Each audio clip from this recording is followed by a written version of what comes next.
if you really wanted protection, Madam Chair. So it doesn't make sense. Hiding it doesn't make sense, Madam Chair. I agree, Sen Joel. Actually, kung talagang may death threat, mas talagang kung talagang humihingi ng proteksyon, walang kinalaman ng security threat din sa pagsagot lang tungkol sa pangalan ninyo. That's already established.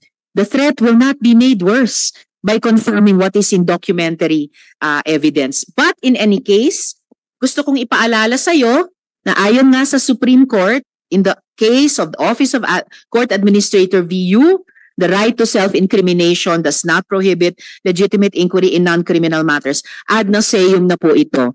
Halos naduduwal na po kami sa pag-ulit-ulit nito. No?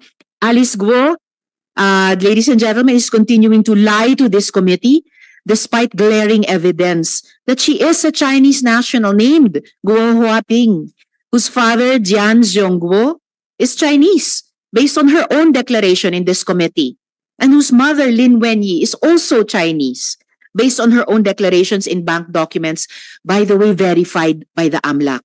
This is a blatant defiance of the legislative's constitutional power of inquiry. Lumalabas na pinaglalaroan mo ang aming batas, pinapaikot mo ang mga Pilipino. Pero ibahin mo ang Senado. Ibahin mo ang Senado. I move to cite Guo Huaping, also known as Alice Guo, in contempt of the Senate for testifying falsely and evasively before this committee. Second the motion, Madam Chair. Thank you, Sen Joel. Chair, yes, Sen Madam Coco. Chair, when we were in recess kanina, the pending matter was the refusal to give us details of the death threats that she herself brought before us. And Siya nag-volunteer. She binolunteer niya sa information sa atin eh.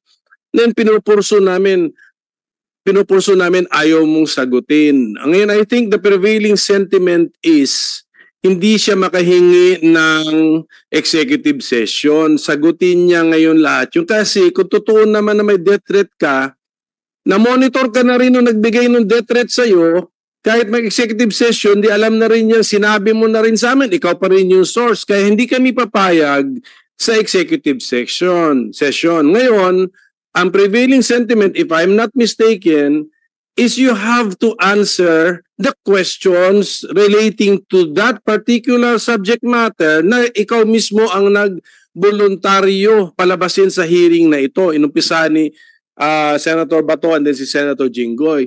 Kaya Madam Chair, doon ako sa ground na yon. If we should, kasi at least yun, there is no need to determine who is telling the truth eh. Wala tong ano eh. Ito, we have I think Senate section here, if the refusal to cooperate or giving evasive answers, pwede na natin gamiting ground yun to cite the witness or the resource person in contempt. At Alice, sa lahat dito, akong pinaka-lenient actually na ayaw ka i-cite in contempt eh. Pero in this particular case, kahit anong pag-isipin ko, you have to answer eh.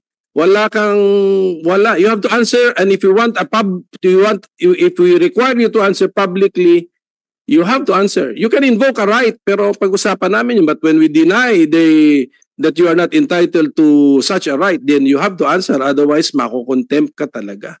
So I'm presenting that alternative ground, Madam Chair.